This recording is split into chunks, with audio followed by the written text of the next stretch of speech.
to initiate an armed conflict. We denounce this dangerous manipulation and assure the world that we will not lose our composure. We will not lose our composure in defending the peace of our nation. Let us repeat, the threat is not Venezuela. The threat is the U.S. government.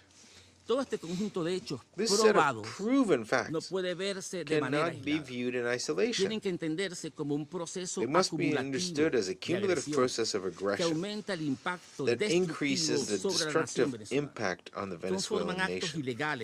They constitute illegal acts of direct use of armed force against a nation that is at perfect peace and has no conflict whatsoever with the United States.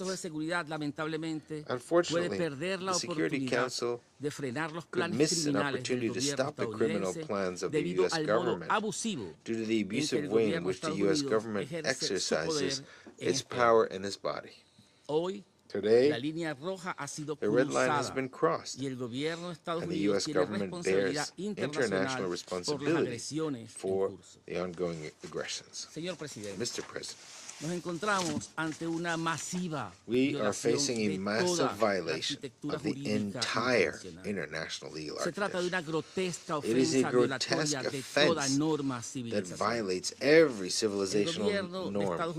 Today, the U.S. government is imposing chaos and destruction on international relations, just as the evil actors who caused the Second World War did.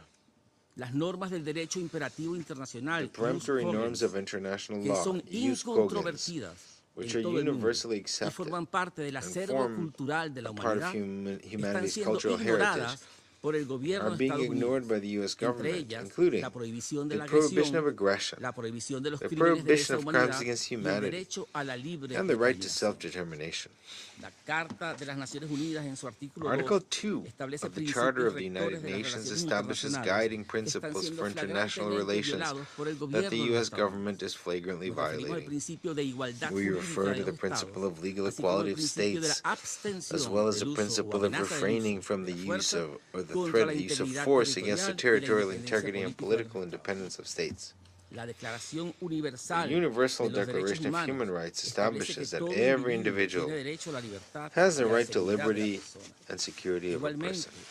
Similarly, the International Covenant on Civil and Political Rights, to which the United States is a party, establishes life as an inherent right of every person, which no one may be arbitrarily deprived of.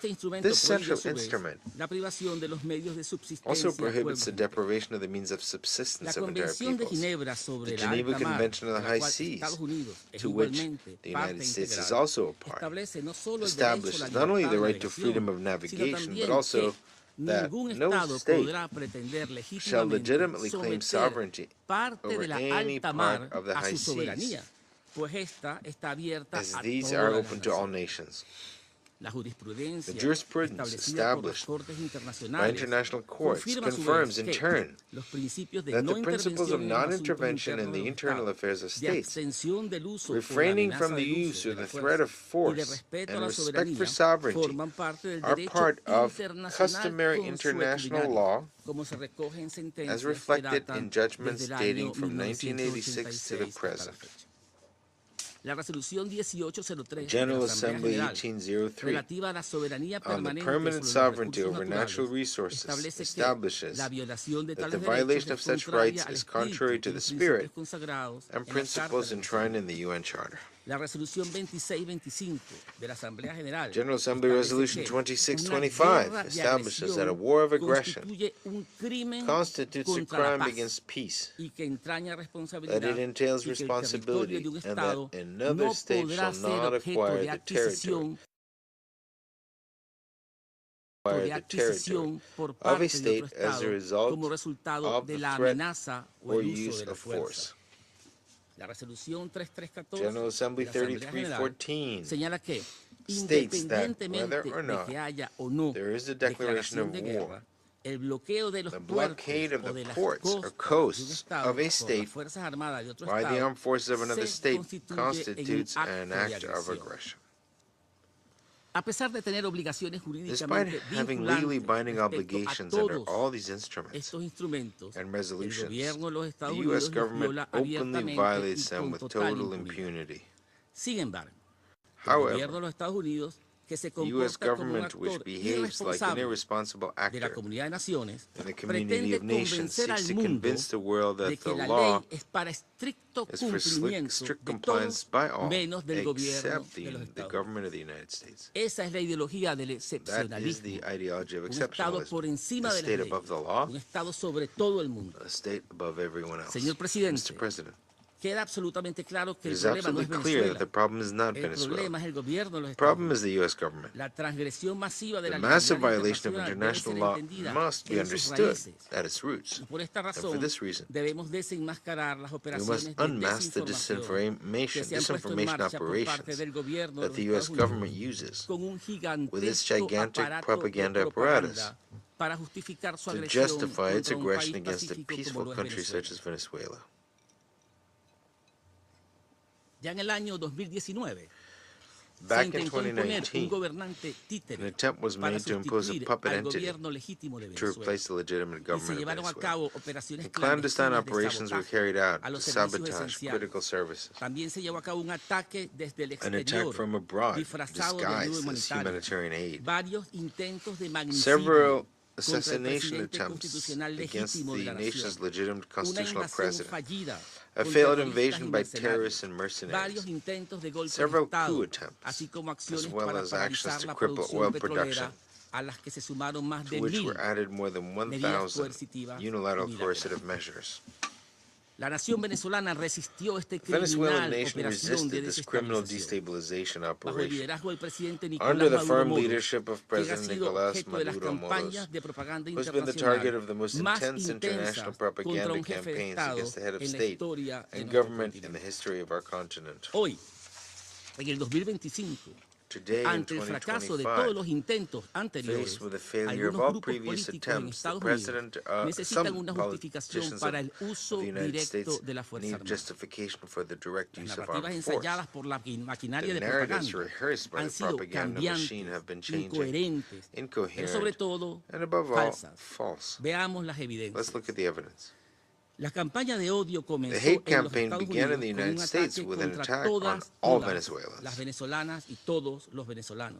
They were designated as foreign enemies, invaders and terrorists, members of the so-called Tren de Aragua, whose presence was declared incompatible with the national security of that country. Then, our compatriots, all our compatriots, were stigmatized as drug traffickers, and even more, it has been claimed that the vast majority of them are dangerous criminals who have escaped from prisons or psychiatric hospitals. This is a xenophobic and racist campaign, the likes of which have not been seen since World War II against another nationality of migrants. We're in the presence of a classic example of war propaganda. There's no connection whatsoever with reality. There's no evidence, nor any need to present it. Just a repetition of incoherencies in the hope of confusing and creating a fog that allows aggression. One of the greatest creators of the propaganda used by the U.S. government during the invasion of Iraq put it very clearly, and I quote, "We are now an empire, and when we act, we create our own reality. And while you study that reality, we will act creating other realities which you can study too. And that is how things will sort out. We're history's actors, and you, all of you, will be left to just study what we do." End of quote. Mr. President, today the masks have come off. All the toxic excuses used to poison public opinion are confronted with a harsh reality of senior U.S. government officials announcing their real objective. It's not drugs, it's not security, it's not freedom,